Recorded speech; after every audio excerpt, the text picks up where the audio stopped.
João Patton, um missionário entre os antropófagos, 1824-1907. Perto de Dalswinton, na Escócia, morava um casal conhecido em toda a região como os velhos Adão e Eva. A esse lar veio em visita uma sobrinha, Jeanette Rogerson. Supunha-se que não houvesse muita coisa na casa isolada dos velhos para distrair a jovem, sempre viva e alegre. Mas uma coisa atraiu-lhe o interesse. Um rapaz chamado Tiago Patton, que entrava dia após dia no matagal perto da casa. Levava sempre um livro na mão, como se ali fosse para estudar e meditar. Certo dia, a moça, vencida pela curiosidade, entrou furtivamente por entre as árvores e espiou o rapaz recitando os sonetos evangélicos de Erskine. A sua curiosidade tornou-se em santa admiração quando o jovem, deixando o chapéu no chão, ajoelhou-se debaixo de uma árvore para derramar a alma em oração perante Deus.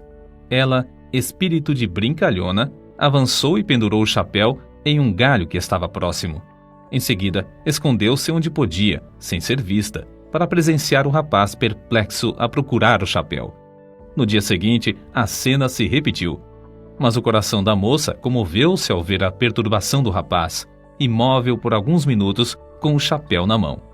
Foi assim que ele, ao voltar no dia seguinte ao lugar onde se ajoelhava diariamente, achou, preso na árvore, um cartão que continha os seguintes dizeres: a pessoa que escondeu seu chapéu confessa-se sinceramente arrependida de tê-lo feito e pede que ore, rogando a Deus que a torne crente tão sincera como o Senhor.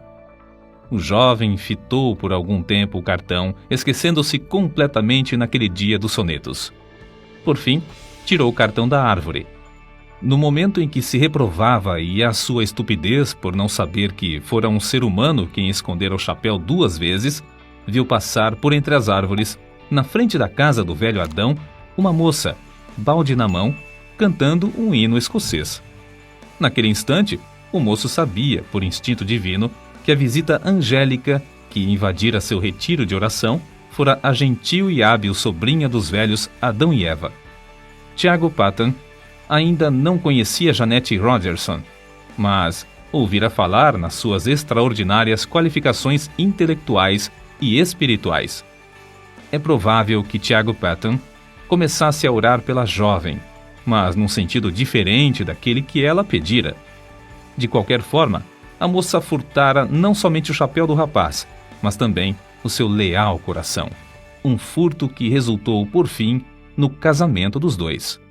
Tiago Patton, fabricante de meias no condado de Dumfries, e sua esposa Jeanette andavam como Zacarias e Isabel na antiguidade, irrepreensíveis perante o Senhor. Ao nascer-lhes o primogênito, deram-lhe o nome de João, dedicando-o solenemente a Deus, com oração, para ser missionário aos povos que não tinham oportunidade de conhecer a Cristo. Entre a casa própria em que morava a família dos Patton e a parte que servia de fábrica havia um pequeno aposento. Acerca desse quarto, John Patton escreveu: era o santuário de nossa humilde casa. Várias vezes ao dia, geralmente depois das refeições, o nosso pai entrava nesse quarto e, fechada a porta, orava. Nós, seus filhos, compreendíamos, como se fosse por instinto espiritual, que se derramavam orações por nós, como fazia na antiguidade o sumo sacerdote, quando entrava no Santo dos Santos em favor do povo. De vez em quando, se ouvia o eco de uma voz em tons de quem suplica pela vida. Passávamos pela porta nas pontinhas dos pés, de modo a não perturbar a santa e íntima conversação. O mundo lá fora não sabia de onde vinha o gozo que brilhava no rosto de nosso pai, mas nós, seus filhos, o sabíamos. Era um reflexo da presença divina, que era sempre uma realidade para ele na vida cotidiana. Nunca espero, quer num templo, quer nas serras, quer nos vales, sentir Deus mais perto, mais visível, andando e conversando mais intimamente com os homens do que naquela humilde casa coberta de palha. Se por uma catástrofe indizível tudo quanto pertence à religião fosse apagado da memória, minha alma reverteria de novo ao tempo da minha mocidade. Ela fechar-se-ia naquele santuário, e ao ouvir novamente os ecos daquelas súplicas a Deus, lançaria para longe toda a dúvida com este grito vitorioso: meu pai andava com Deus, por que não posso eu também andar? Na autobiografia de João Paton, vê-se que as suas lutas diárias eram grandes, mas o que dizemos agora revela qual a força que operava para que ele sempre avançasse na obra de Deus. Antes, realizava-se culto doméstico na casa de meus avós somente aos domingos, mas meu pai convenceu primeiro a minha avó a orar, ler um trecho da Bíblia e cantar um hino diariamente, pela manhã e à noite. Depois, todos os membros da família seguiram esse costume. Foi assim que meu pai começou, aos 17 anos de idade, o bendito costume de fazer cultos matutinos e vespertinos em casa. Costume que observou, talvez sem uma única exceção, até se achar no leito de morte com 77 anos de idade. No último dia da sua vida, uma passagem das Escrituras foi lida e ouviu-se sua voz na oração. Nenhum dos filhos se recorda de um só dia que não fosse assim santificado. Muitas vezes havia pressa em atender a um negócio. Inúmeras vezes chegavam os amigos. Mas nada impedia que nos ajoelhássemos em redor do altar familiar enquanto o sumo sacerdote dirigia as nossas orações a Deus e se oferecia a si mesmo e a seus filhos ao mesmo Senhor. A luz de tal exemplo era uma bênção, tanto para o próximo como para a nossa família. Muitos anos depois, contaram-me que a mais depravada mulher da vila, uma mulher da rua, declarou que a única coisa que evitou o seu suicídio foi que, numa noite escura, perto da janela da casa de meu pai, ouviu-o implorando no culto doméstico que Deus convertesse o ímpio do erro do seu caminho e o fizesse luzir como uma joia na coroa do Redentor. Vi, disse ela, como eu era um grande peso sobre o coração desse bom homem e sabia que Deus responderia à sua súplica. Foi por causa dessa certeza que não entrei no inferno e que achei o único Salvador. Por meio desse ocorrido, a mulher foi salva e transformada pela graça divina. Não é de admirar que, em tal ambiente, 3 dos 11 filhos de Tiago Paton, João, Walter e Tiago, fossem constrangidos a dar suas vidas à obra mais gloriosa, a de ganhar almas. Não julgamos estar esse ponto completo sem lhe acrescentar mais um trecho dessa autobiografia.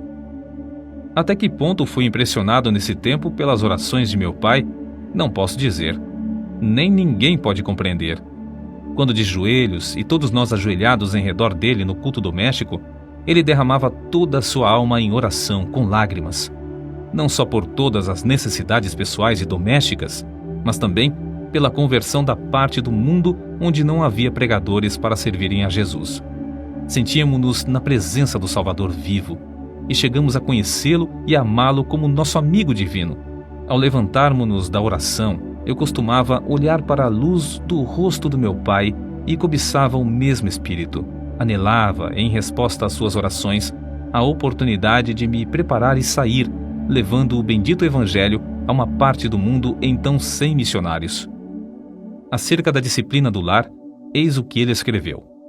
Se houvesse algo realmente sério para corrigir, meu pai se retirava primeiramente para o quarto de oração, e nós compreendíamos que ele levava o caso a Deus.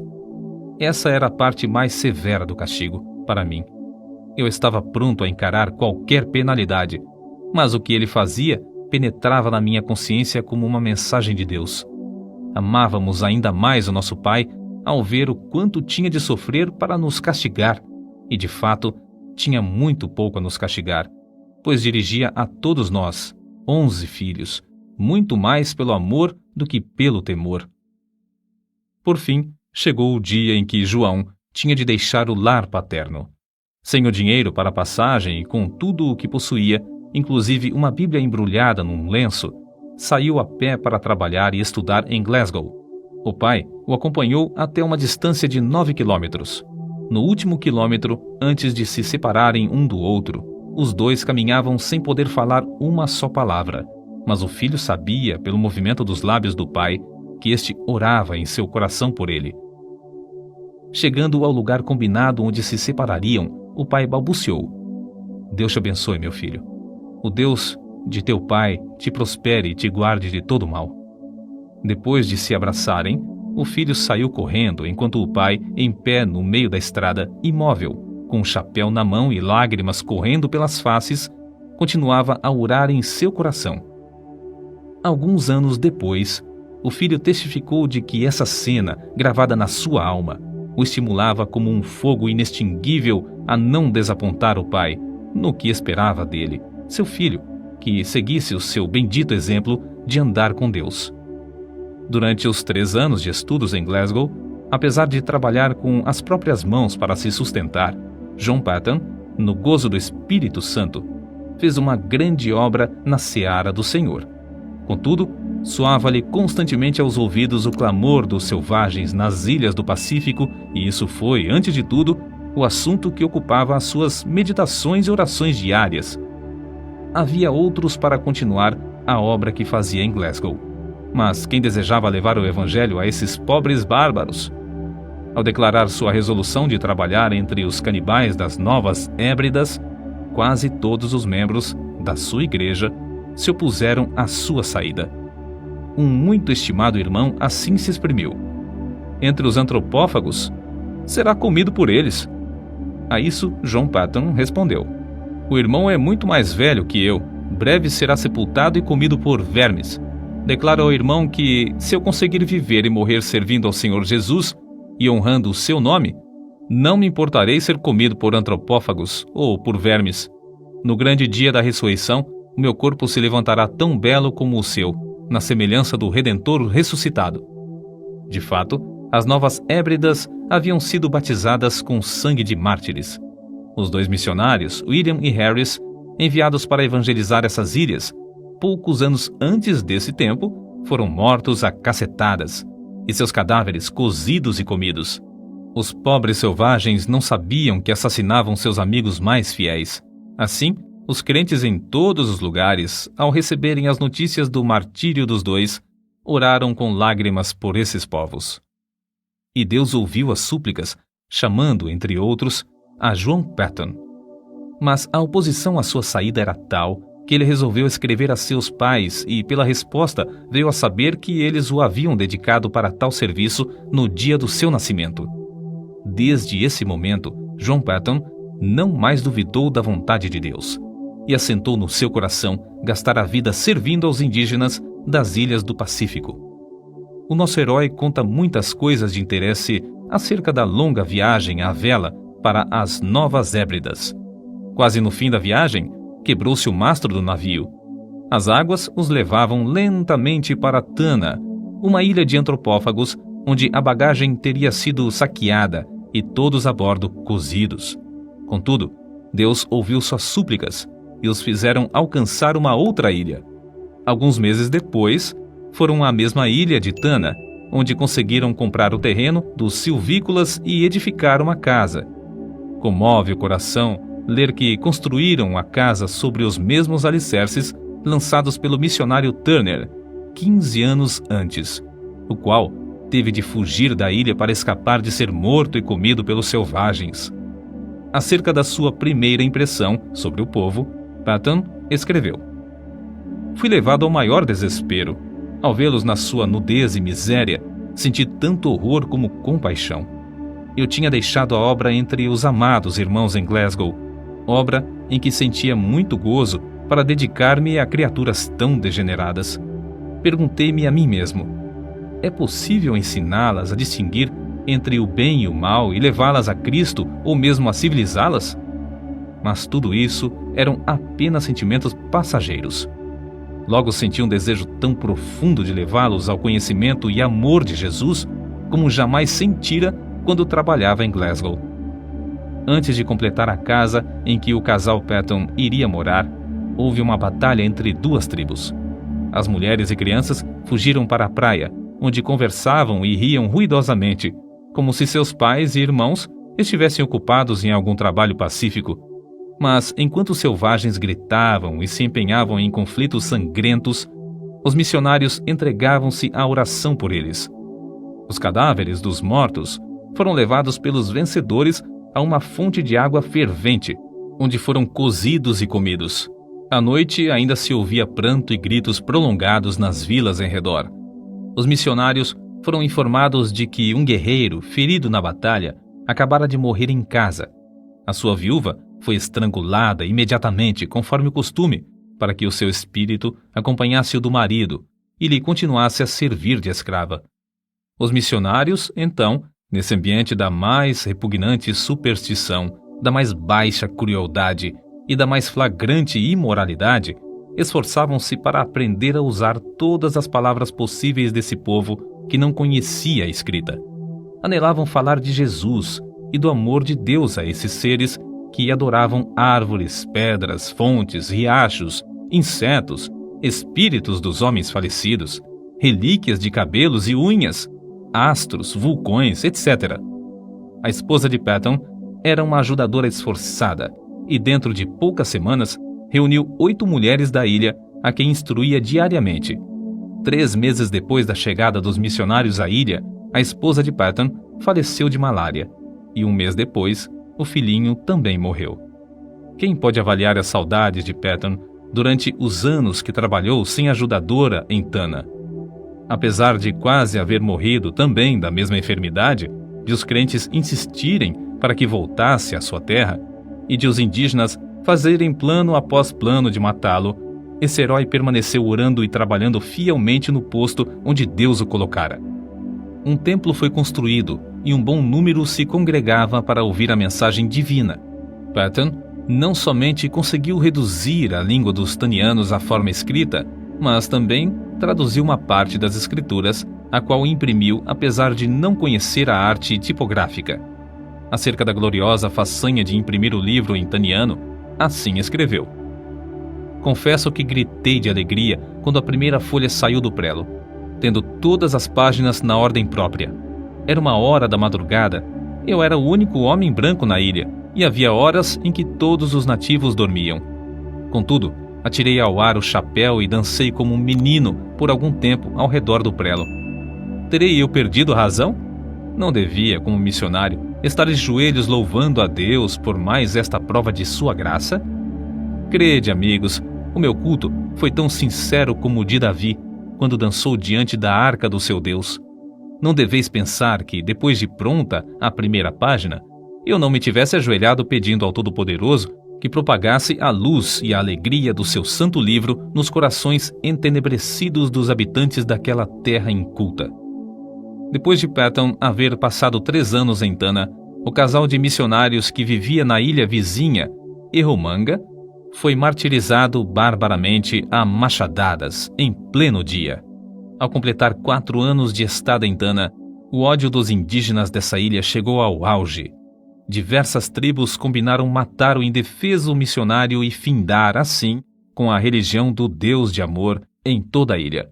Contudo, como ele mesmo se declarava imortal até findar sua obra na terra, evitava em pleno campo os inúmeros golpes de lanças, machadinhas e cacetes armados pelas mãos dos indígenas, e assim conseguiu escapar para a ilha de Aneitium.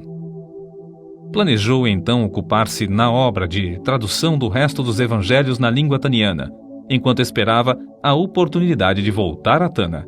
Porém, sentiu-se dirigido a aceitar a chamada para ir à Austrália.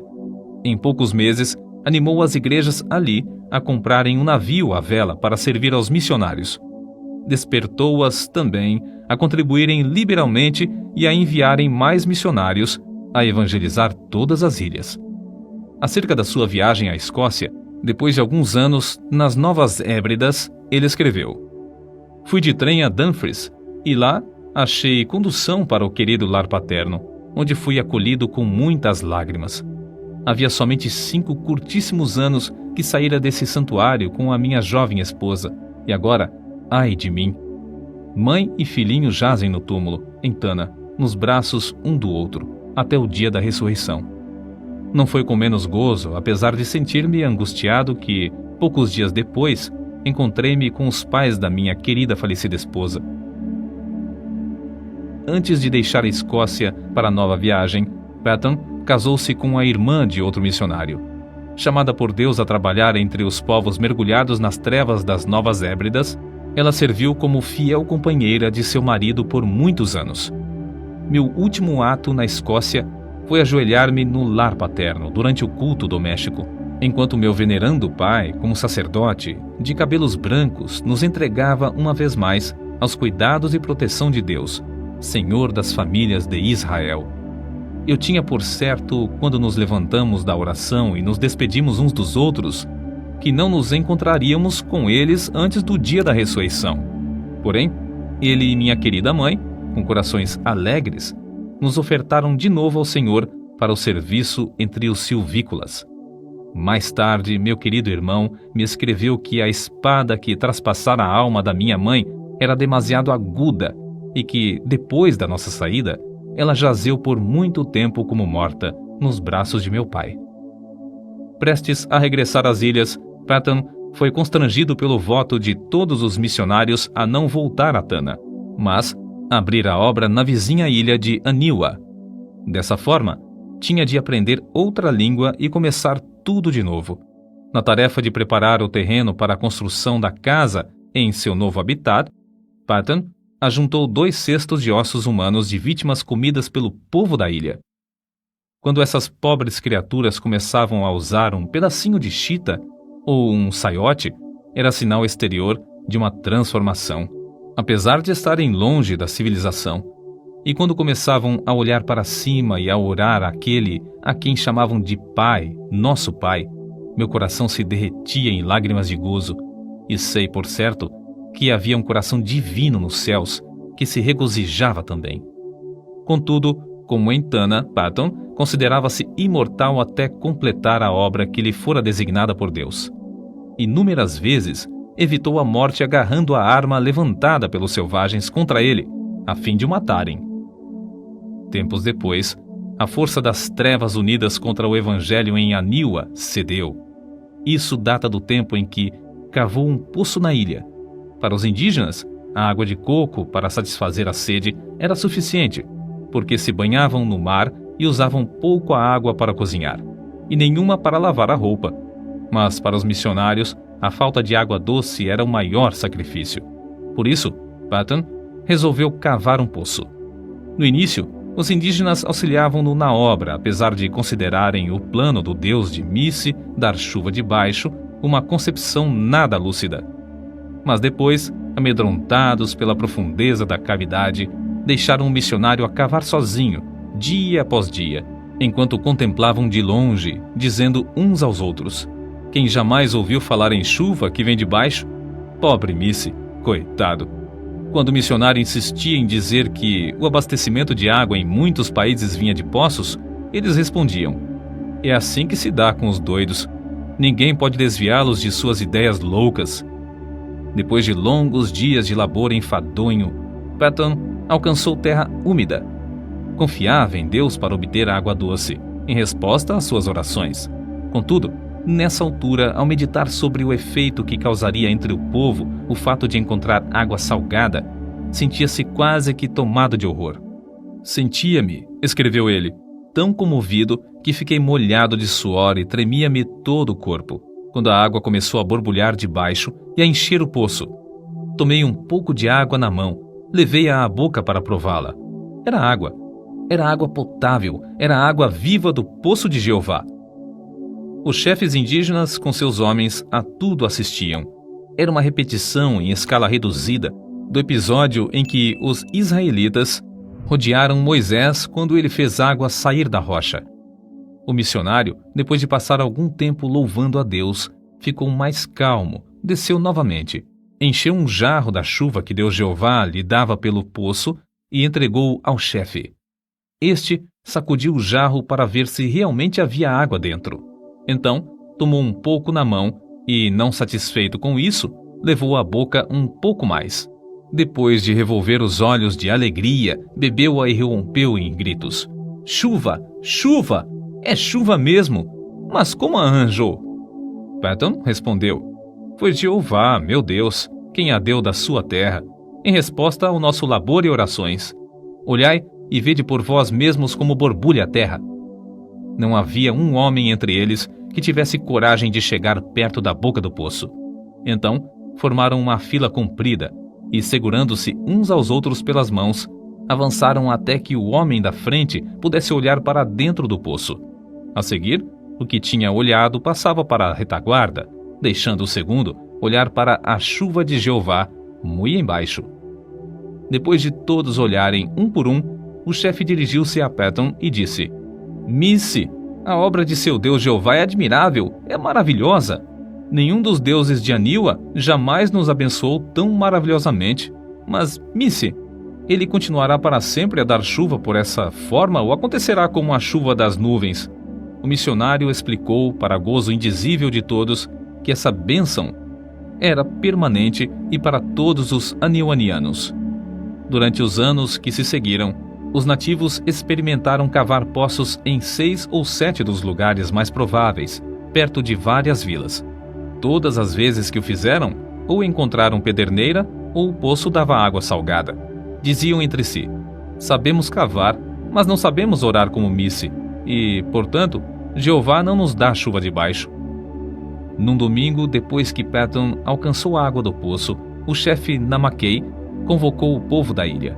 Fazendo seus gestos com a machadinha na mão, dirigiu-se aos ouvintes da seguinte maneira: Amigos de Namakei, todos os poderes do mundo não podiam obrigar-nos a crer que fosse possível receber chuva das entranhas da terra, se não a tivéssemos visto com os próprios olhos e provado com a boca. Desde já, meu povo, devo adorar ao Deus que nos abriu o poço e nos dá chuva de baixo. Os deuses de Aniwa não podem socorrer-nos como o Deus de Missy. Para todos sempre, sou um seguidor de Deus Jeová. Todos vós que quiserdes fazer o mesmo, tomai os ídolos de Aniwa, os deuses que nossos pais temiam, e lançai-os aos pés de Missy. Vamos a Missy para ele nos ensinar como devemos servir a Jeová, que enviou seu filho Jesus para morrer por nós e nos levar aos céus. Durante os dias que se seguiram, grupo após grupo dos silvícolas, alguns com lágrimas e soluços, outros aos gritos de louvor a Jeová, levaram seus ídolos de pau e pedra perante o missionário. Reunidos em montes, os ídolos de pau foram queimados, os de pedra enterrados em covas de 4 a 5 metros de profundidade, e alguns, de maior superstição, foram lançados no fundo do mar, longe da terra. Um dos primeiros passos da vida cotidiana da ilha, depois da destruição dos ídolos, foi a invocação da bênção do Senhor às refeições. O segundo passo, uma surpresa maior e que também encheu o missionário de gozo, foi um acordo entre eles de fazer culto doméstico de manhã e à noite. Sem dúvida, esses cultos eram misturados por algum tempo com muitas das superstições do paganismo.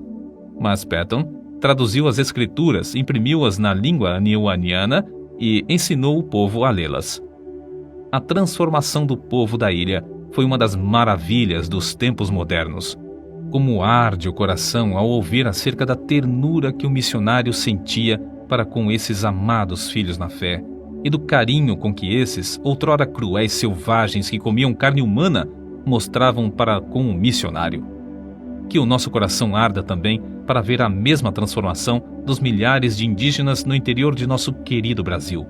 Patton descreveu a primeira ceia do Senhor com as seguintes palavras: ao colocar o pão e o vinho nas mãos, outrora manchadas do sangue da antropofagia, agora estendidas para receber e participar dos emblemas do amor do Redentor, antecipei o gozo da glória até o ponto de o coração não suportar mais. É-me impossível experimentar delícia maior antes de eu poder fitar o rosto glorificado do próprio Senhor Jesus Cristo. Deus não somente concedeu ao nosso herói o indizível gozo de ver os aniwanianos evangelizando as ilhas vizinhas, mas também de ver seu próprio filho, Frank Patton, e esposa, morando na ilha de Tanna e dando prosseguimento à obra que ele começara com maior sacrifício. Foi com a idade de 83 anos que João G. Patton ouviu a voz de seu precioso Jesus chamando-o para o lar eterno. Quão grande o seu gozo, não somente ao reunir-se aos seus queridos filhos das ilhas do sul do Pacífico que entraram no céu antes dele, mas também saudar com um bem-vindo os demais quando chegarem ali, um por um.